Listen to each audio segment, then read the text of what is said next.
Superwoman issue 2, Phil Jimenez on both writing and art. We really liked issue 1 of this. And, well, issue 2 is not as strong. It's not as, like, out the gate, like, super amazing. Yeah. But I still really enjoyed it. I enjoyed that they're expanding her supporting cast. Lana's getting her supporting cast, which includes Steel and Steel's niece, which makes sense because Steel's our Natasha's boyfriend. Back! So great. A big Natasha fan? Yeah, well, I love smaller characters like this that don't need their own book, but they could pad other people's books, and so... I thought she was good in 52. I love a good supporting cast. And, don't let Marvel fool you into thinking that Riri is the first young black woman who builds armor. Don't let Marvel fool you. We've had Natasha much longer. Like we're trying to. I don't think we're trying to You're the closest thing here to a Marvel fan, Tim, so you're getting the abuse. But so I thought it was just a little bit stepped down. I thought it was heavy on the dialogue. Like, I found myself getting lost at points. It might have been because I read it super late, right before bed, too. But, like, it's nothing that made me be like, well, this is garbage. I'm not going to read this anymore. I wasn't I do think it was a bit more worded than the last issue. Yeah. And I think, obviously, that's there, but I feel like getting the supporting cast in, giving her more of a people around her, getting Maggie Sawyer in, who seems to also be a recurring character, and I like the moment where she's like, oh, I think I've made kind of a friend in a high place, because they kind of connect when she's been interviewed. Yep. I'll be honest. God. I think I might be kind of the opposite of you guys. I think I kind of like the second issue a little better. All right. Okay. Timmy. Now, part of it might be that I wasn't sure if I was going to read this series at first, so I knew the first issue had some big spoilers. So, like, Pete explained to me what happened. So, when I did go back and read the first issue, maybe it didn't have as much of an impact for me because I kind of knew what was going to happen. So that could play into it. But I kind of liked in the second issue just expanding the story and kind of like seeing more of the villains and stuff, and that's kind of got me a little more intrigued. Yeah, I think it was good world building around Lana. Because we set up her in the first issue and gave her, like, made us care about her. And that whole first issue was about how people leave her. And Clark's left her, her parents have left her, and now she has John and Natasha and Sawyer, even Lex to a smaller extent, and then the reveal of who the villain was, I thought, was a nice little touch. Matt is always so desperate to get to the end of the book. You know that? Like, not to the end of the book, just because they could have drugged this out for a whole arc. No, it's and they give it to you. It's just something I've noticed with you, Matt. Is sometimes whenever it goes to you for your opinion, you always somehow manage to jump to whatever the ending point's going to be. And I'm like, Matt, let's get to it naturally. Let's go through the points. But I just wanted to point out though, with the Bizarro women, whatever they are. Yeah. Like, we still don't know what those are. We don't know what they are. We have learned that they can disguise themselves because one of them is disguised as Lexi's assistant. Mercy. Yeah. Yeah, in a universe where she doesn't get blown up by one of Alexa's machinations. Jeez. So there's that going on. Also, Lana is sick. Her powers are taking a toll on her. Seemingly, she thinks she's going to go the same way as New 52 Superman and New 52 Lois, which I'm assuming won't happen because she has a book, and I'm also assuming that because I don't want to. I don't want it to happen. Well, they introduced Natasha Irons, so there's no saying that she can't be Superwoman. Oh, don't that. No, let's keep Lana. Don't say something nasty like that. I'm not saying I want that. I'm just saying I wouldn't put it past them. No, let's keep Lana. But no, so she's obviously worried about her health, and I'm sure that'll be like a big thing in the first arc. Like, I'm sure by the end of the first arc, she'll have got a cure, so to speak. Yeah, she'll have solved whatever the issue is. But no, I'm enjoying that. I'm enjoying the goofy villain. What's the villain that attacks the parade that Steel fights for a bit? Oh, the radioactive dude.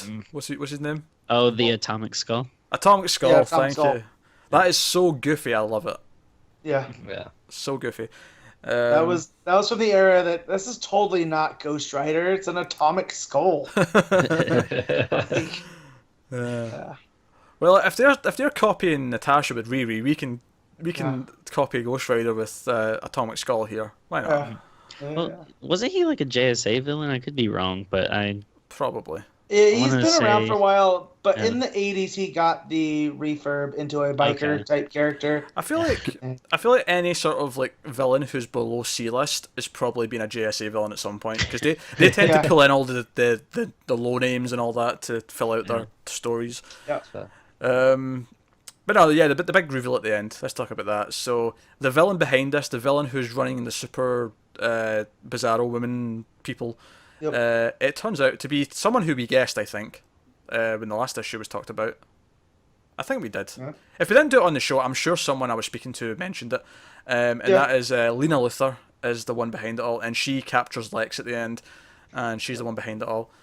So that should be fun. Kryptonite Man makes an appearance here too, right? Oh yeah, that's right. Yeah. He's in the cells. Yeah, he's in the cells. So Lena's the baddie, which is cool. It actually works in a really nice way that if this is a Superwoman comic, that the villain will be the female Lex Luthor. Like, it actually has a nice... Well, especially with Luthor taking a anti-hero role, you know? Yeah. So no, I like that touch. I think thematically it works really well to be her first villain, so that's pretty cool. Also, all I could think about when she showed up as well is that the actress from Jurassic World who gets killed off in the most brutal way possible in that movie is going to play her in the show. And I just remember in the description for the Supergirl season 2. Do you not know that? Oh, I did not know that. Oh, news to Matt. That's fantastic. You should watch the TV news that goes up on this very YouTube channel. I should, but really. As I said, I have trouble getting through my comics. So he's got a lot of squats to do. He's got squats to do. Breaking records. But all I could think of is during the description for Supergirl season 2 that describes her her coming on the show, says that Lena Luthor shows up in National City and Supergirl has to figure out if she's a friend or a foe. And all I could think was, she's going to be like the evil villain by the end of the season. There's no way she's going to be a good character. I feel if you have the Luthors and Max Lord, it's kind of redundant.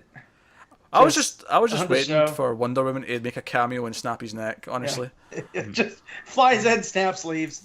That's but yeah, with Superwoman, I enjoyed it. I liked the reveal at the end and the character, the supporting cast building. Yeah, I liked all that stuff. Enough. I think there were certain parts that were just rough to get through. And again, I don't know if it was just me being sleepy because it was the end of the night or what. I think, and I'm hopeful that when this is done, this arc, and you go back and read it as a trade as one, I think it'll read fine. I think this is just your typical second issue, try to put a lot of the pieces in place for later. Yeah, just weird. I know this is weird, but I kind of miss Lois.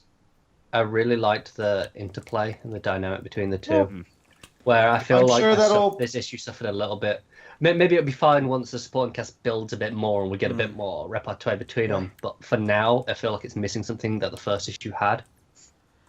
Yeah. Well, that's something it can fix over time, like you say. It can. So. And also, I thought right at the start. Like the way he was like, no, armor's not working. Where's Superwoman? It just kind of felt very unlex. It felt like, why wouldn't he say Superman? Because he knows Superman's kicking about. Yeah. I don't know, but... I don't know, it just felt weird and off to me. Did you enjoy it? You did enjoy it, Timmy, but any points you'd like to add before we move on? No, I think it's good. I think maybe I'm enjoying it a little less than you guys, but it doesn't necessarily mean it's a bad book. I think Phil Jimenez is doing a really good job. I do feel like he's kind of falling a little bit into that artist turned writer trap where I think it's a little overwritten. But definitely not that it's like overly bad or anything. For me, this is more just like not a great book, but like a good book. Cool.